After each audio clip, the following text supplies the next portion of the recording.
नमस्कार मंडळी. तर आज आपण बघणार आहोत श्री नवनाथ ग्रंथामधील अध्याय 34. वीरभद्रास सजीव केले. मच्छिंद्रनाथाने त्रिविक्रम राजाचा देह सोडला. अडभंग कथा, रेवणनाथ जन्मकथा. युद्धामध्ये वीरभद्र जळाल्यानंतर शंकर शोक करत बसले. ही गोष्ट गोरक्षनाथाच्या लक्षात येताच त्याचे अंतःकरण द्रवून गेले. त्याने विचार केला की ज्यावेळेस गुरुने मला बद्रिकाश्रमास तपश्चर्येस बसवले त्यावेळी शंकराने माझ्याविषयी विशेष काळजी बाळगली होती व पुष्कळ श्रम घेतले होते. माते समान त्यांनी माझा प्रतिपाळ केला. असा माझा स्वामी आज पुत्राच्या मरणाने शोक करत असलेला मी पाहावा हे मला काही शोभत नाही आणि हे अयोग्य कर्म मजकडून झाले असा मनात विचार आणून गोरक्षनाथ शंकराच्या पाया पडला आणि म्हणाला, वीरभद्राचे तुम्हास अतिशय दुःख झाले आहे, परंतु जर मला त्याच्या अस्थी आणून द्याल तर मी वीरभद्रास उठवीन. संजीवन मंत्राच्या योगाने मी त्यास तेथेच उठवले असते, पण सर्व राक्षसांच्या मेळ्यात तो जळला असल्यामुळे त्याच्याबरोबर पुन्हा राक्षस देखील उठतील. मग वीरभद्राची हाडे मी ओळखून घेऊन येतो. असे सांगून शंकर स्मशानभूमीवरती गेले. जी हाडे शिवनामस्मरण करतील ती वीरभद्राची हाडे असे ओळखून गोरक्षनाथाजवळ आणली. मग गोरक्षनाथाने संजीवन मंत्र सिद्ध करून वीरभद्रावर भस्म टाकताच वीरभद्र उठून धनुष्यबाणाची चौकशी करू लागला व म्हणू लागला की आता राक्षसांचा संहार करून शेवटी गोरक्षनाथही यमपुरीस पाठवून देतो. तेव्हा शंकराने त्यास म्हटले, आता व्यर्थ बोलू नका. नंतर त्यास संपूर्ण मजकूर निवेदन केला आणि त्याची व गोरक्षनाथाची मैत्री करून दिली.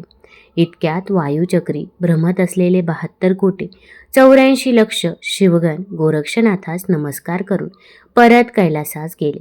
मग गोरक्षनाथही मच्छिंद्रनाथाचे शरीर घेऊन शिवालयात आला. इकडे त्रिविक्रम राजा म्हणजेच मच्छिंद्रनाथ राजविलासात निमग्न झाला होता. एके दिवशी तो नित्य नियमाप्रमाणे दर्शनाकरता शिवालयात गेला असता गोरक्षनाथ मच्छिंद्रनाथाच्या शरीराचे तुकडे जवळ घेऊन बसलेला दिसला. तेव्हा त्यास राजा प्रीतीने भेटला. मग राजाने सर्व वृत्तांत विचारल्यावर गोरक्षनाथाने त्यास झालेला वृत्तांत निवेदन केला. तो ऐकून त्यास तळमळ लागले. त्याने गोरक्षनाथास सांगितले की काही दिवस असाच धीर धरून राहा. धर्मनाथा राज्य गादीवर बसून मग मी येतो असे सांगून तो राजवाड्यात गेला. त्याने लगेचच या गोष्टींविषयी प्रधानाचा विचार घेऊन एका शुभ मुहूर्तावर धर्मनाथास राज्याभिषेक केला. त्या उत्सव समयी याचकास विपुल धन देऊन संतुष्ट केले. पुढे 1 महिन्यानंतर एके दिवशी त्रिविक्रम राजाच्या शरीरातून निघून मच्छिंद्रनाथ शिवालयात ठेवलेल्या आपल्या देहात गेले. इकडे राजवाड्यात राजास उठण्यास वेळ लागल्याने राणी महलात गेले व हलवून पाहते तो राजाचे शरीर प्रेतव्रत पडलेले. मग तिने मोठा आकांत मांडला. इतक्यात धर्मनाथ धावून गेला व प्रधान आदी करून मंडळी जमली. या बातमीने नगरात एकच हाहाकार होऊन गेला. त्रिविक्रम राजा मरण पावला. हा वृत्तांत शिवालयामध्ये गोरक्षनाथ होता त्यास लोकांकडून समजला. तो ऐकून त्याने संजीवनी प्रयोगाने भस्म मंत्रून अस्थि मांस वगैरे जमवाजमव केली. तोच मच्छिंद्रनाथाने देहात प्रवेश केला व उठून बसला. इकडे राजाचे प्रेत स्मशानात नेऊन तेथे सर्व संस्कार झाल्यावर लोक घरी गेले. रेवती राणीने मात्र मच्छिंद्रनाथांना देवालयातून शोध आणवला होता. तिचा मुलगा धर्मनाथ यास राजाच्या मरणाने अतिशय दुःख झाले. त्यास अन्न उदक गोड लागेना. त्यास आपला प्राणही नकोसा झाला होता. ते पाहून रेवती मातेने त्यास एकीकडे नेऊन सांगितले की तू व्यर्थ का शोक करतोस? बाळ, तुझा पिता मच्छिंद्रनाथच होय. तो चिरंजीव आहे. तो आत्ता शिवालयात जाऊन त्यास प्रत्यक्ष डोळ्यांनी पाहू नये. मच्छिंद्रनाथ माझा पिता कसा? म्हणून धर्मनाथाने रेवती राणीस विचारल्यानंतर तिने मच्छिंद्रनाथाच्या परकाया प्रवेशाची समग्र वार्ता त्यास निवेदन केली. ती ऐकून धर्मनाथ लवाजम यानीशी शिवालयात गेला व मच्छिंद्रनाथांच्या पाया पडून त्यास पालखीत बसवून राजवाड्यात घेऊन आला. तो 1 वर्षभर तेथे होता.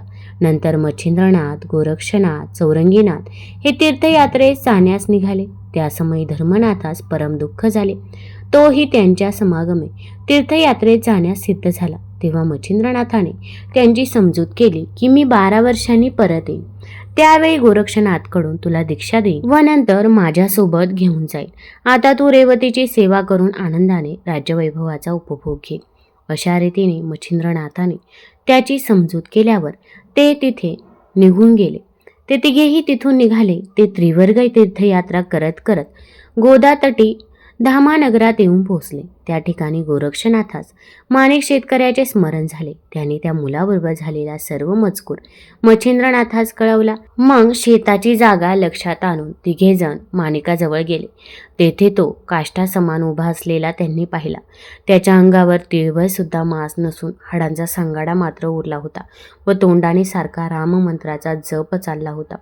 त्याचे ते कडक तप पाहून गोरक्षनाथाने तोंडात बोट घातले व मी म्हणतो तो हाच माणिक असे त्याने मच्छिंद्रनाथास सांगितले. मग तिघेजण त्याच्याजवळ गेले व त्यांनी त्यास तप पूर्ण करण्यास सांगितले. तेव्हा त्यांनी त्यास उत्तर दिले की तुम्हालाही पंचायत कशाला पाहिजे, तुम्ही आपल्या इथून चालू लागा, विनाकारण का खोटी करता. त्यांनी त्यास जे जे विचारावे त्या त्या प्रत्येक प्रश्नाचा माणिक उलट जबाब देईल. हे पाहून मी आता यास युक्तीने ताळ्यावर आणतो असे गोरक्षनाथाने म्हटले. मग गोरक्षनाथ एकटाच तेथे राहून मच्छिंद्रनाथ व चौरंगीनाथ जवळच्या झाडाखाली बसले व गोरक्ष काय करतो हे पाहू लागले. गोरक्षनाथाने माणिकाजवळ उभे राहून मोठ्याने म्हटले की आहा, असा तपस्वी मी अजूनपर्यंत पाहिला नव्हता. अशाचा उपदेश घेऊन यास गुरु करावा हेच चांगले. माझे दैव उदयास आले म्हणून समजावा. नंतर गोरक्ष त्यास बोलला, स्वामी मी आपणास गुरु करत आहे, तर आपण कृपा करून मला अनुग्रह द्यावा. हे ऐकून माणिक त्यास म्हणाला, बेट्या, एवढा मोठा झालास तरी अजून तुला अक्कल नाही. तू मला गुरु करू पाहतोस, त्यापेक्षा तूच का माझा गुरु होईनास. त्याचा उलटा जवाब येणार हे ओळखून गोरक्षनाथाने त्यास हा प्रश्न केला होता. त्याप्रमाणे उत्तर ऐकताच गोरक्षनाथाने त्यास मंत्र उपदेश केला. त्यामुळे तो त्रिकाळ ज्ञानी सोडून गोरक्षनाथाच्या पाया पडला. तेव्हा गोरक्षनाथाने शक्तिप्रयोग मंत्रून गोरक्षाने त्यास हाती धरून मच्छिंद्रनाथाकडे नेले. त्यांनी त्याचा विचित्र स्वभाव पाहून त्याचे नाव अडबंग असे ठेवले व त्यास नाथ दीक्षा देऊन ते चौघे मार्गस्थ झाले. वाटेत गोरक्षनाथाने अडबंगास सकल विद्या निपुण केले. नंतर तीर्थयात्रा करत 12 वर्षांनी प्रयागास आले.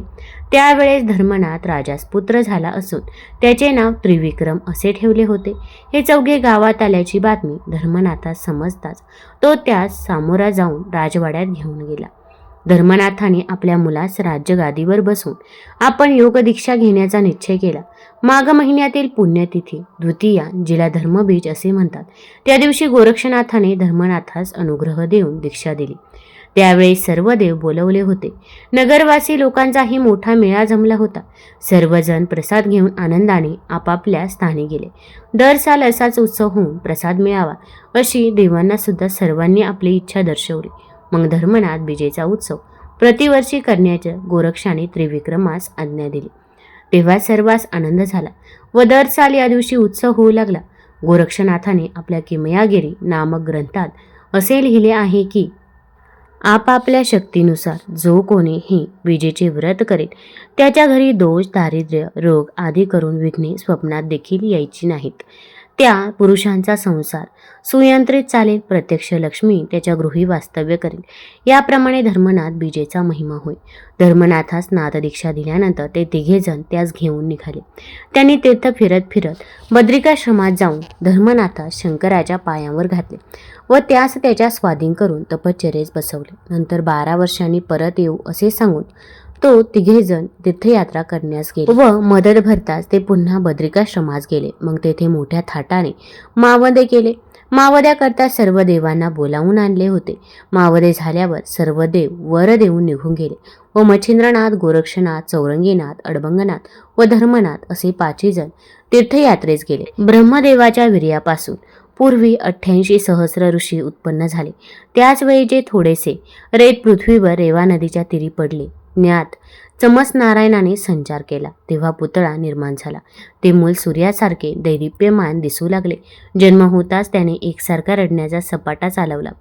त्याच संधी सहन सारूक या नावाचा एक कुणबी पाणी आणावयास नदीवर गेला होता.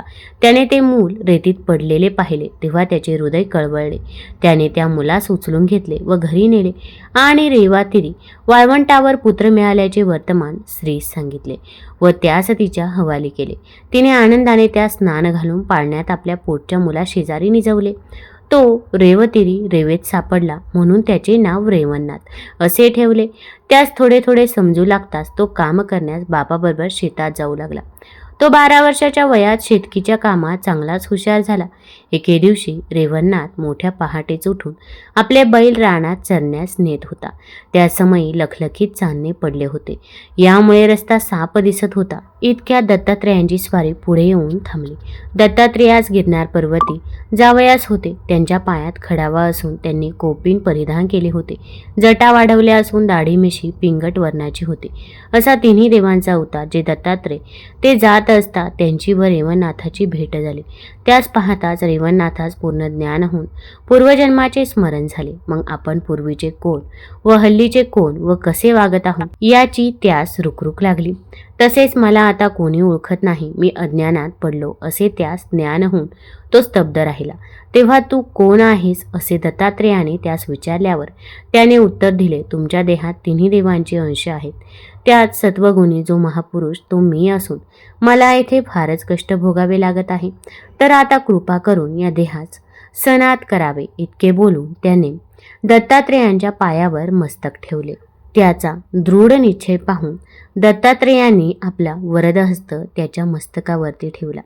9 नारायणाच्या अवतारांपैकी चमस नारायणाचा अवतार होय हे दत्तात्रेयास ठाऊक होते. त्यास दत्तात्रेयाने त्याच वेळेस अनुग्रह का दिला नाही अशी शंका येईल. पण त्याचे कारण असे की भक्तिमार्गाकडे प्रवृत्त झाल्या वाचून अनुग्रह देऊन उपयोग नाही. यास्तव भक्तीकडे मंग लागले म्हणजे ज्ञान व वैराग्य सहज साध्य होते असा मनात विचार आणून दत्तात्रेयाने फक्त एका सिद्धीची कला त्यास सांगितली. तेव्हा रेवणनाथास परमानंद झाला. तो त्यांच्या पाया पडून आनंद पावल्यानंतर दत्तात्रेय निघून गेले. एक सिद्ध प्राप्ती झाली. तेवढ्यावरच त्याने समाधान मानल्याने पूर्णमुक्त झाला नाही. तुम्हाला जर हा ग्रंथ ही कथा आवडली असेल तर चॅनल लाईक करा, सबस्क्राईब करा आणि आपल्या मित्रपरिवारासोबत जरूर शेअर करा. धन्यवाद.